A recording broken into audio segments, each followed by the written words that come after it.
All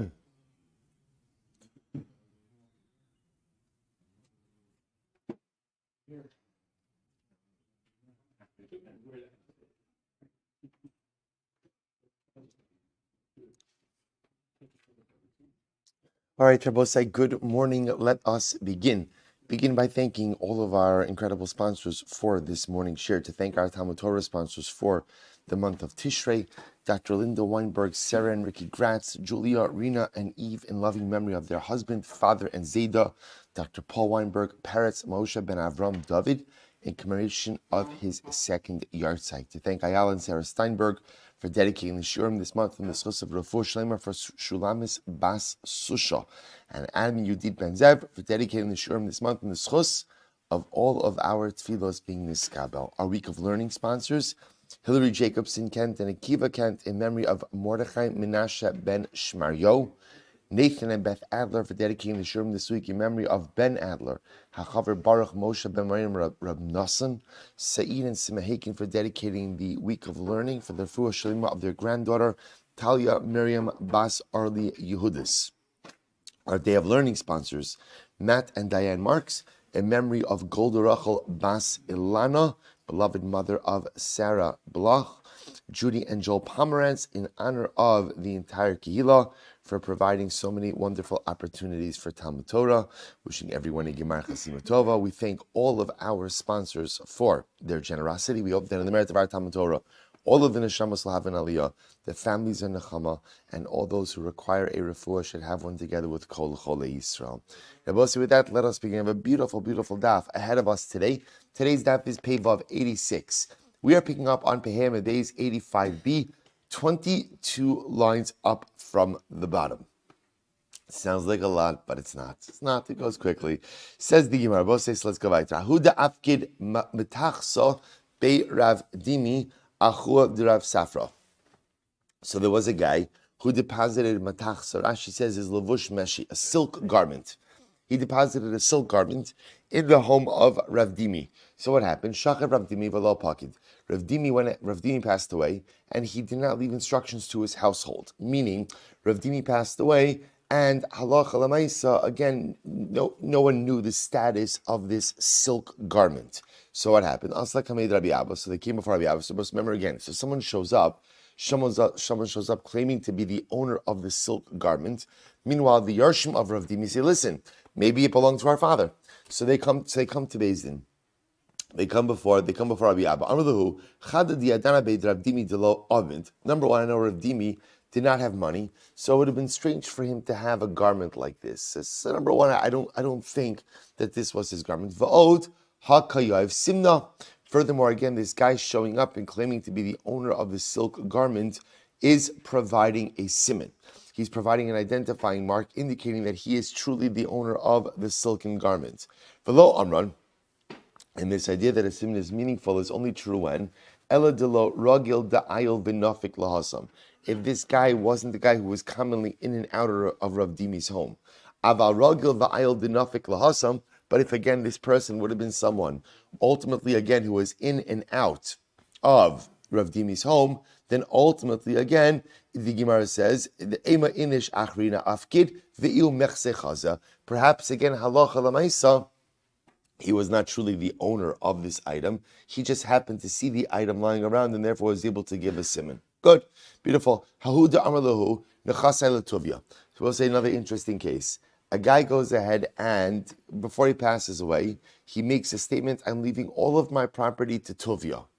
Okay. What happens? Shachiv, he dies. We'll call him Ruvain. Ruvain, right? Ruvain before he dies says, all of my property is being left to Tuvya. Ruvain dies. Shachiv, asa Tuvya. Tuvya shows up. Now both say, a guy shows up, takes out his driver's license, it says Tuvya. Fantastic. No one knows this guy from Adam or from Tuvya, right? No one knows him. So now he's claiming he's Tuvya. Ruvain died. Ruvain said, let my property to Tuvya. So the Gemara says, Amar Rabbi Yochanan, Hari ba Tuvya. Ultimately, again, okay, Rabbi Yochanan said, what are you going to do? Tuvya showed up, right? Tuvya showed up. Ruvain left his property to Tuvya. What more is there to say? Amar Tuvya va'asarav Tuvya.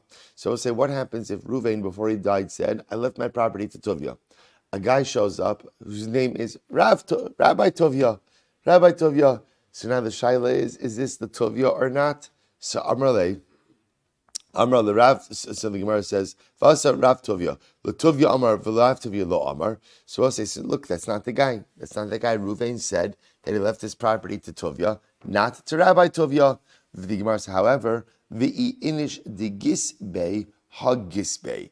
So we'll say, it's interesting. However, if ultimately, again, the guy who shows up, Rav Tovya, is someone who Ruvain was very friendly with.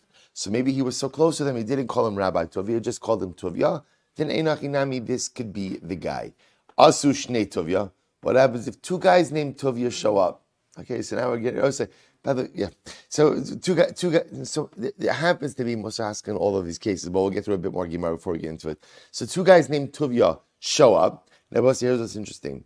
One guy is a shachin. One guy is a Talmud Chacham. Right. So two Tovyas show up. One is the neighbor Tovya. One is a Talmud Chacham named Tovya. So we'll say now here's the problem. Ruvain left his property to Tovya. What did he not indicate? What did not indicate? Which Tovya? So now I've got a neighbor Tovya, a Talmud Chacham Tovya. Who gets the property? Talmud Chacham Kodem. Ultimately, again, a Talmud Chacham takes precedence ultimately over a neighbor. In other words, we'll say, what does it mean takes precedence? We assume that Ruvain would have sooner left his property to a Talmud Chacham than to just stam a neighbor. Right? Concept ultimately, again, of being mahana, of allowing a Talmud Chacham to benefit from your property is an incredible schos for us. So therefore, again, we assume he would have left it to the Talmud Chacham. Okay, listen to this. Karov a Talmud Chacham. So what happens if there are two Tovyas? Two Tovyas show up. One is a relative of Ruvain, and one is a Talmud Chacham with whom Ruvain had an association. So who do we assume he left the property to? Talmud Chacham Kodem. Ultimately, again, the Talmud Chacham takes precedence. Rabbi say, again, just to understand, why does Talmud Chacham take precedence? That's because Chazal speak about the incredible zechus of being mahaneh, of allowing a Talmud Chacham to benefit from one's property, right? If one has a hand in the support of a Talmud Chacham, so one shares in the schar, in the reward of the Talmud Torah, of the learning of that Talmud Chacham. So we assume that if Ruvain says he's leaving his property to Tovya, and again, one of the Tovyas who shows up is a Talmud Chacham, then Einachinami, it makes sense because Ruvain would want that zechus in Olam Haba of supporting a Talmud Chacham. Good. So also listen to this. What happens if two Tovyas show up? One is a neighbor, one is a relative, right? Who takes precedence? So says incredible Gemara. So Tashma, Tov Shachin Karov Me'ach Rachok. So the Gemara quotes the pasuk in Mishlei that says a close neighbor is better than a distant brother. Close neighbor is better than a distant brother. So meaning that sometimes people have close relationships with their neighbors than they have with their own family. It's also talking about the power of positive influence, how important it is. It's wonderful to have close relatives, but if your relatives are not in close geographic proximity, better to have a neighbor who has a positive hashbah. And your Rebbe say, sometimes we think that the only thing I need to be successful in life is personal fortitude, and that I'm oblivious to my surroundings, right? What happens around me, people think this, and I could divorce myself from what's around me. I could be around negative people. I could be around toxic circumstances. I could expose myself ultimately, again, to religiously detrimental influences, and it's not going to impact me. And there's nothing further from the truth. We are impacted by the people we associate with, by the circumstances we allow ourselves to be in, by the influences that surround us each and every day. So Shlomo Melech says, better to have a close neighbor than a distant brother, because your neighbor is someone who influences you daily. The brother is different. It's wonderful. I love him, but he's far away. Both say, what happens if two Tuvyas show up? But in this case, again, both Tuvyas are relatives. Both Tuvyas are neighbors. Both Tuvyas are Talmidei Chachamim. So we'll say, so again, we've established a hierarchy for which Tuvya we assume that Reuven was talking about. What happens if two Tuvyas show up and what? They're on the quote unquote, have the same halachic standing. In that case, Shuda Dedani. I will say Shuda Dedani means judicial assessment. In other words, sometimes I will say in halacha, the legal framework can't give you absolute clarity, and it is up to judicial discretion to determine who we think Ruvain really was referring to. Good. Amali Rava Lebrei. L'reid Rav Chia bar Avin. So let's listen to this. So Rava said to the son of Rav Chia bar Avin, Ta imulacha milsa ma'al yusa dahava amar avuch. So we'll say so beautiful. So here you have Rava talking to the son of Rav Chia bar Avin, and he says to him, let me tell you something beautiful that your father, Rav Chia bar Avin used to say. Da'amar Shmuel, hamocha shtarchol b'chavera. It's actually a fascinating case. Shmuel said, if a person sells a loan document to someone else, v'chazer umachlo, and then he goes out and forgives the debt, machos. So let me illustrate this to you for just a moment. Imagine for a second that Reuven went ahead and Reuven sold a loan document. Here, let's say like this. Reuven lent $1,000 to Shimon. Okay, so Reuven's holding a document, right? Reuven's holding a document. Now Reuven goes ahead and sells that document to Levi, right? Now Levi is in possession of the document, which means what? Levi has the power of collection. So now we're supposed to listen to this. So Shmuel said that halacha l'maisa, even after Reuven sells the document, Reuven has the ability to forgive it. So now, even though again Shimon bought the document from Reuven could still forgive the debt, and thereby rendering the document that Shimon is holding is what? Meaningless. So the Gemara says, Vafilu yoresh mocha. So we'll say, so first of all, take a look at Rashi. Rashi says over here, Machol, the Amr le lover le lokeach, lav bal dvarim didiyat. Now we'll say, now what's the reason for this? The reason for this is because, understand, a loan is a relationship. So I'm sorry, you know what? I mixed up the names. I'm sorry. Right? So once again, Reuven lent money to Shimon, right? $1,000. Reuven now takes, so Reuven's holding a debt. Reuven's holding a document, right? Reuven sells the loan to Levi. So Levi buys the loan, which means now Levi has the right to collect the debt from Shimon. After selling the loan, Reuven forgives the debt. Shmuel says, now obviously Reuven shouldn't do that, but he did it, right? Shmuel says it works. So now Levi is holding a meaningless piece of paper. So now Levi comes to Shimon and says, okay, I bought the loan. Shimon says, sorry, I owe you nothing. Reuven, the original lender, forgave the debt. Now, why is that? So Shmuel is very simple, because a loan is a relationship. And it's a relationship between two parties, a lender and a borrower. So technically, although Reuven has the right to assign collection to someone else, that new collector, in this case Levi, has no relationship with who? With the borrower, Shimon. So therefore, technically speaking, right? So Shimon has nothing to do with Levi. So because Shimon has nothing to do with Levi, and the loan is really the nature of a relationship, even though Reuven sold it, Reuven still retains the power of forgiveness. Good. Now I will point out what we're not dealing with over here is what legal recourse Levi has against Reuven afterwards. Okay, that's a different discussion. Not only that, Shmuel also brings down Vafilu Yoresh. It will say, let's say now Reuven dies, and Reuven leaves behind the son. Just in order not to make this more complicated, we're just going to call him Reuven Jr., right? So now Reuven Jr. also has the ability to forgive the debt, right? Why? Because remember, again, when Reuven dies, what does Reuven Jr. inherit? His father's assets. So interestingly enough, part of that estate is that relationship as a lender that Reuven had with Shimon. Okay, it's interesting. So the Gemara says, Umod Shmuel,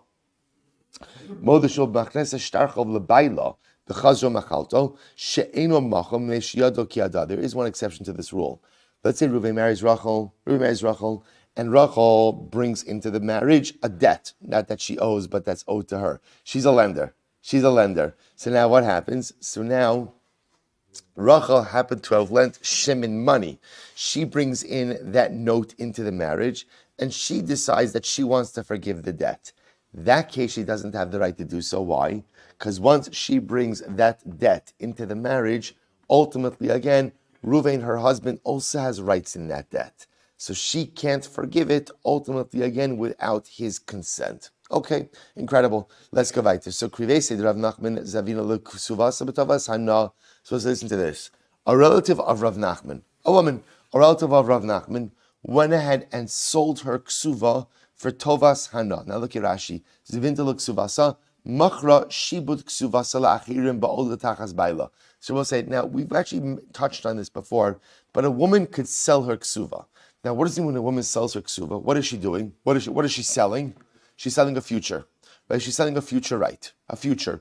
Now, remember again, that ksuva may be worth something or may be worth nothing, right? When is it worth something? When is it worth something? It's worth something in the event that husband dies or divorces.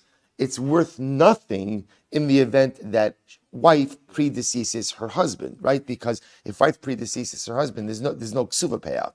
So essentially what you're going to do is you're going to buy this ksuva right at a discount. No one's paying full ksuva face value, right? Because because first of all, we're Jewish, never pay full value for anything, right? But I'm just saying, but in addition to that, remember again, you may or may not collect that ksuva. So listen to this case. So a relative of Rav Nachman, a female relative of Rav Nachman, sold her ksuva. B'tovas hana. So we'll say igarsha. So listen to this. She went ahead and she got divorced, right? Ushchiva, and then she died. Now we'll say there's a bit more subtext to this over here. So what ended up happening, what I will say, is as follows. So she sold her ksuva, right, and then she died. Now what happens? So asu katavile lebarta. This woman left behind a daughter who was the sole inheritor. Now, creditors came to the daughter. What's happening here? Take a look at Rashi. Last Rashi in the daf. Asu tavile lebarte, asu lukuchos, vikatavile lebarta haba ligvos ksuvas ima me aviha velire shaksuva mikoach ima ve'elu ba'in lita oseimena lomar imcha machralanu. So I'll say, so now what happened? So now, here's what occurred. So we'll call her Rachel. Right, Rachel is the relative of Rav Nachman. She sold her ksuva. Subsequently, what happened? She was divorced. She got divorced, right? And so therefore, again, because she got divorced, there was a ksuva that was collectible, right? And then she died. Leaving behind a daughter, a sole heir. After Rachel dies, creditors show up. Who are the creditors? The people who bought her ksuva, right? And now those creditors want that they now remember again. Before Rachel died, she got divorced, which means there was a ksuva payout. So now she died. So they come to her daughter, the inheritor for her estate, and they say, listen, we bought your mother's ksuva. She was divorced before she died. We want to pay out.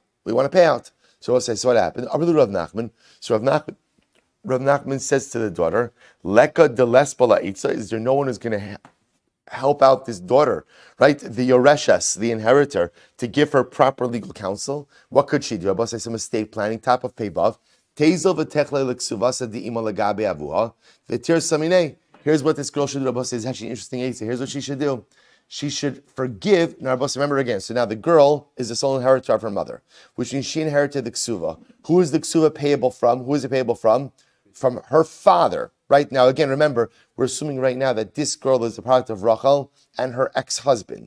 So now this girl is a sole inheritor of both her mother and her father. Rav Nachman says a very simple eitzah.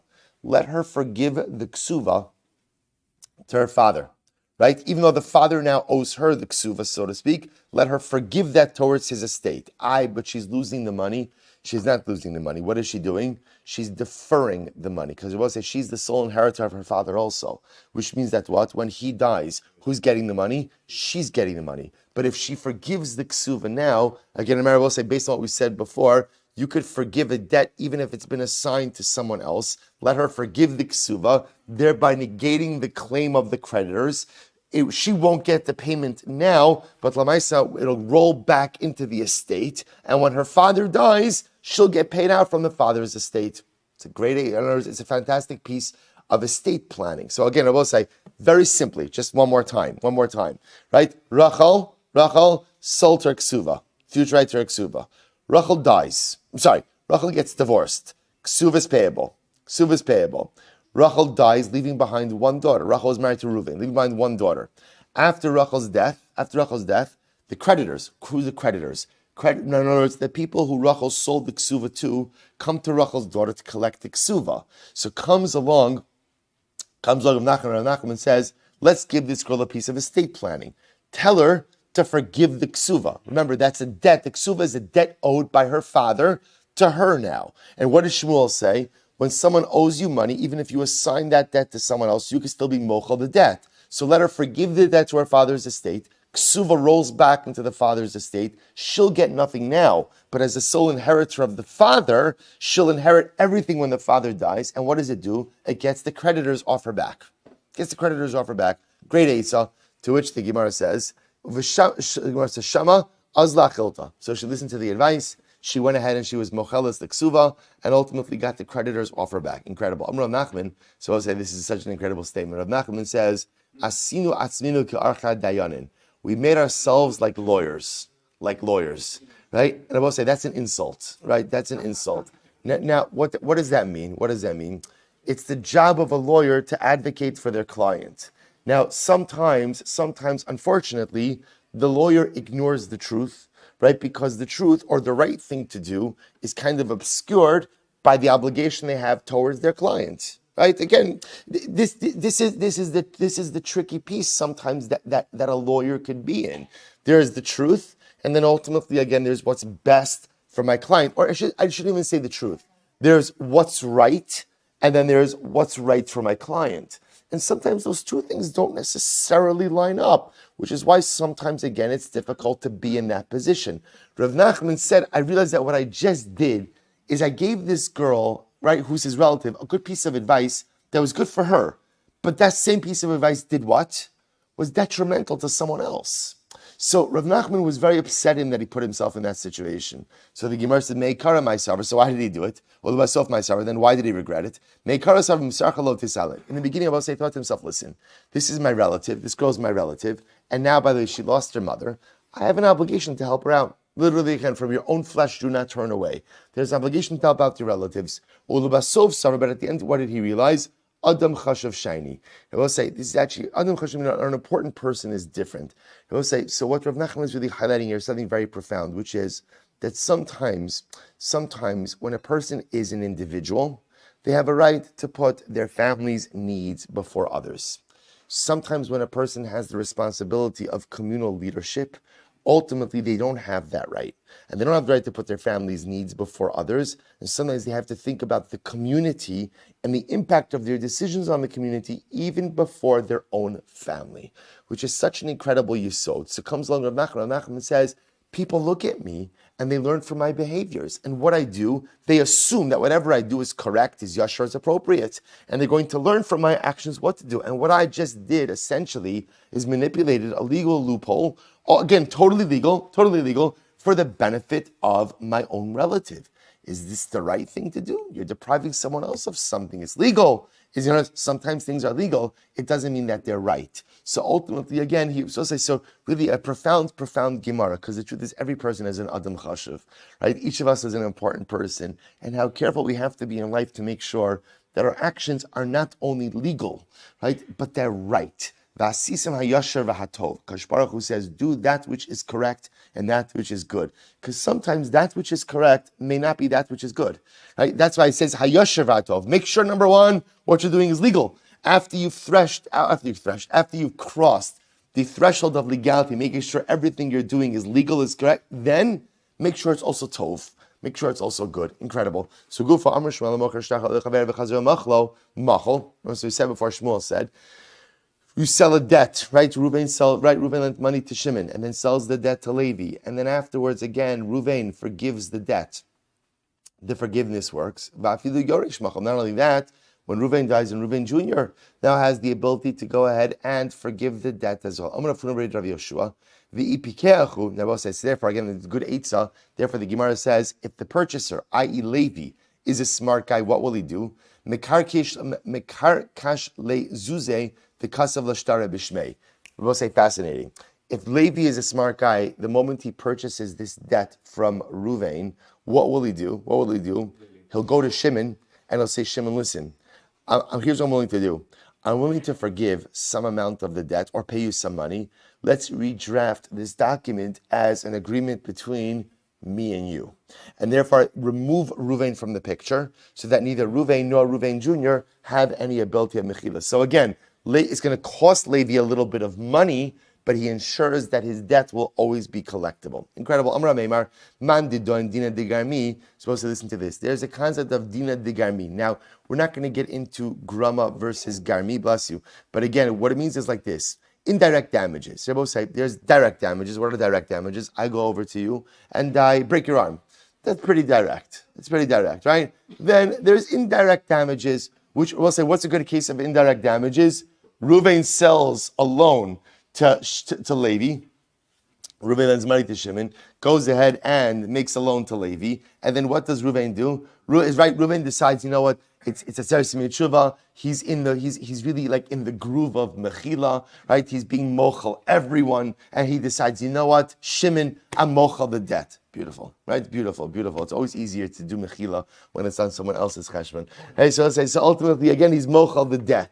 So I will say, now what has Reuven done? What has Reuven done? He's damaged Levi. Now, is that direct damages? No, it's indirect damages. So I will say, so therefore, again, interestingly enough, so the one who holds you liable for Dina de Garmi, Magbi Bey Demeshtar Ma'alya, ultimately, again, then Levi will have a claim against Reuven for the full value of the loan, or whatever the purchase price was. Mandelo Dina de Garmi, but the ones who don't hold you liable for indirect damages, Magbi Demei Naira Ba'alma. The most ultimately, again, that Levi, the claim that Levi has against Reuven is what? The value of the paper. The value of the paper. Okay? So the Gemara says as follows. Hava uvda, the kafye raf from the Ravashi, the agbive kishur letzami. We'll say this once happened, and ultimately, again, Rafram forced Ravashi to repay the full value, like a person who uses a beam, ultimately, again, for images. So we'll say that's an expression Rashi points out over here. Kishur letzalmi, kilomar gibui gomer kol ahafsid diktik bo kashe idaktik halokech kor latzarbot suros.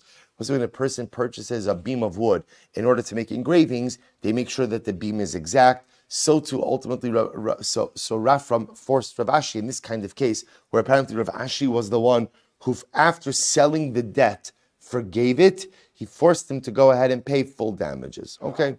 Amra Meimar Mishvei Rabbi Chama. Hi man, and we'll say that's how we paskin, by the way. That if you go out, although in this case, Reuven, after selling the debt to Levi, does have the ability to forgive the debt, he does have the right, were he to forgive the debt, would be chayiv full damages to Levi for having forgiven the debt. Okay? So Amra Meimar Mishvei Rabbi Chama. Hi man, diika alei Kesuvos isha ubalcho. We'll say interesting case. Let's say a man, we'll call him Reuven. Right, Reuven has two obligations upon him: a ksuva towards his wife and a creditor. So let's say again, Reuven's married to Rachel. Reuven gets divorced, and I will say also Reuven also borrowed money from Shimon. So now Reuven has two people knocking on his door: his wife for a ksuva, and ultimately again Shimon to repay the loan. Now he happens to have real estate and he has money. So who gets what? So the Gemara says, so to the creditor you pay money, and to a woman you pay real estate. So the Gemara says,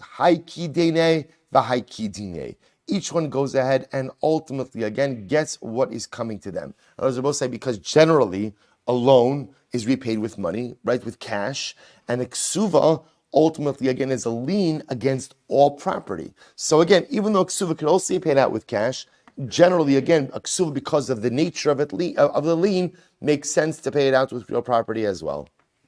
So the Gemara was right. They will say, what happens if Reuven only has one piece of real estate? And then one piece of real estate is only what? Could only satisfy either ksuva or debt. So what's the halacha? So the Gemara says, we give it to the creditor, we don't give it to the woman, which is fascinating. Why? My taima, yoser mimasha ish rotzelisa, isha rotzelinase. Because more than a man wants to get married, a woman wants to get married. As well say, which is really quite, what does that mean? We're not concerned that a woman is going to abstain from getting married because she knows that she may not get paid when there's only enough property for one creditor. In other words, we'll say, what we are concerned about is people won't lend money if they're not what? If they're not assured of some type of repayment. Remember again, in general, Jewish lending is already not a financially advantageous endeavor because you can't charge interest. Right? So already by definition, again, I'm already lending as a form of tzedakah. Leaving aside a heter iska, but again, I'm generally, so again, the only way a person is going to lend is if they know they're guaranteed of some level of repayment. So therefore, again, the Gemara says if you only have a choice between paying off your creditor or paying the ksuva, ultimately pay the creditor. Now, again, to be clear, because we are afraid people won't lend money.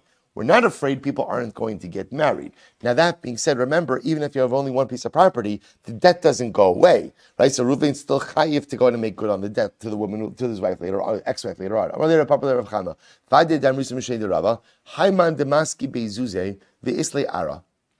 A person ultimately, again, who goes ahead and borrows money, and he has property. So we'll say, so now watch this. So Reuven borrowed $10,000 from Shimon. Now Reuven has a piece of property. And now the creditor Shimon comes along and says, pay me back my money. So Reuven says, fine. Zil shakal me'ara. So Reuven says, listen, fine, no problem. Here's the real estate. You go and sell it and get your money. So we'll say, so what's the halacha? Zil zabin at va'isi havle. We tell Reuven, no. You go sell the property, get the proceeds of the sale, and go ahead and give it to Shimon. In other words, the burden to sell the property is not on Shimon. The burden to sell the property is on you, Reuven, the borrower. Amarle lo emale gufei du'uvda hachiyav. So Amarle lo. So ultimately, again, he said, no, that's not what was said. Emale gufei du'uvda hachiyav. Tell me, what was the story that happened that led you to this conclusion? Amarle tole ma'osa ba'obed kochavim haba. Oh. So I will say this was a different case. This was the case where Reuven borrowed $10,000 from Shimon.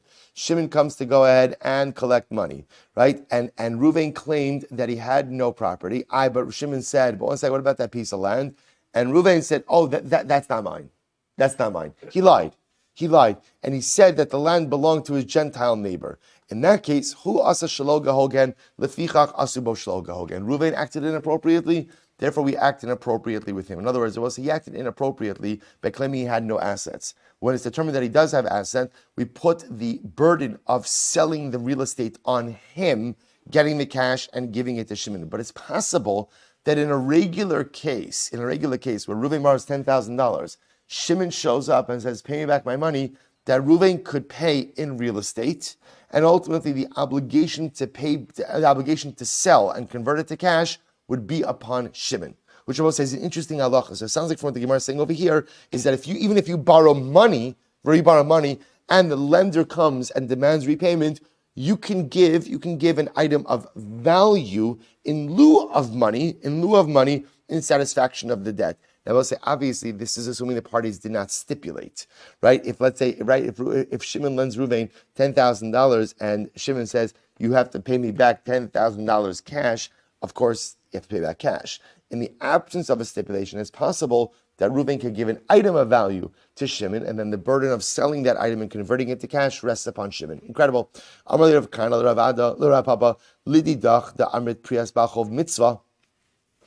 to you, who says that the repayment of a debt is a mitzvah. We'll say it's a mitzvah to repay your debts. Amar lo nichale da'avid mitzvah mai. This is great. We'll say, Right.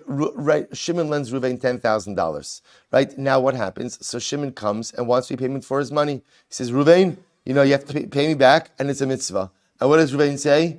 The truth is, as a serious being tshuva, I've been taking a serious accounting of my life. Baruch Hashem, I'm happy to inform you, I have enough mitzvahs. I'm good. I don't need this particular mitzvah, but thank you so much for asking.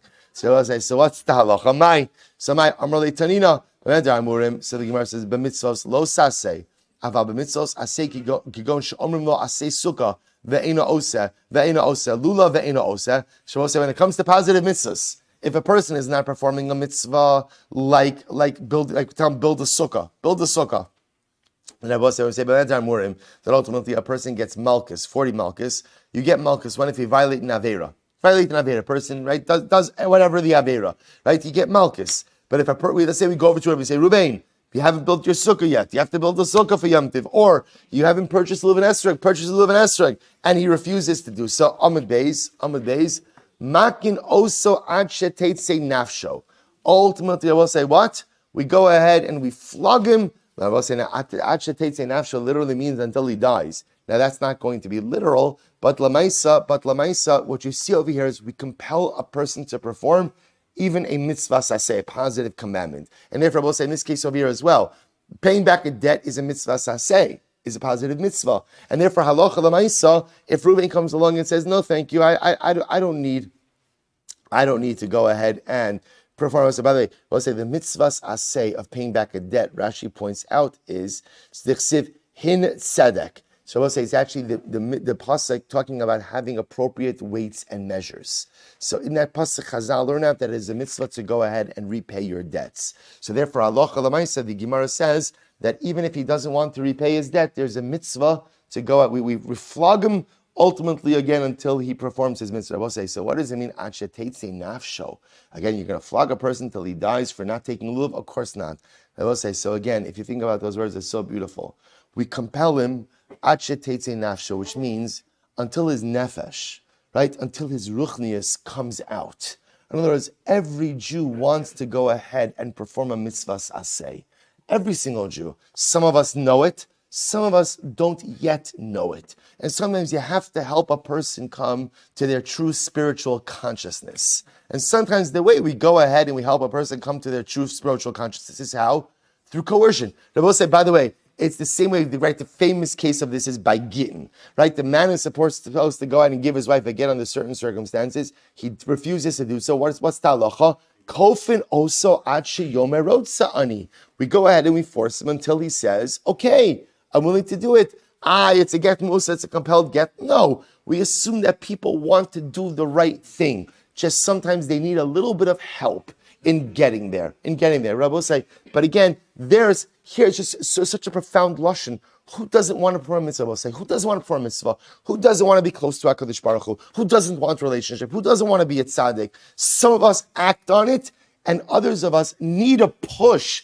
Ad sheteitze nafsho. I want my nefesh, I want my neshama to come out. But so often it's obscured by so many layers of mundanity. That's what I will say. If you surround yourself with the right people, they'll push you. But at the end of the day, no matter how much others push you, also ultimately, makinis atzmo, I have to push myself.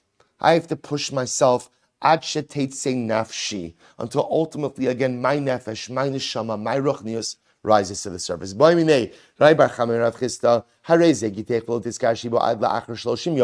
a very interesting case. Man says to his wife, this is your get, but it's only going to be chal after 30 days. After 30 days, which is fine, right? And what happens? The Achar Shlosh Gemara says, "V'halcha v'hinachto b'tzidir sarabim." And then what happens? Rabbi will say, the man puts the get in the sides, right? On the sides, in the shoulder of a sarabim. Mahu, what's the halacha? Rabbi say, is the get triggered after 30 days? So Amarle, Eino Migaresh. He said to him, no, Shtat Migaresh. So I'm Rav Shmuel, so remember again, we're going back now, halacha l'maisa, to the opinion of Rabbi Tarfon, who said that halacha l'maisa, you can go ahead and seize assets after Reuven passes away from his estate, as long as what?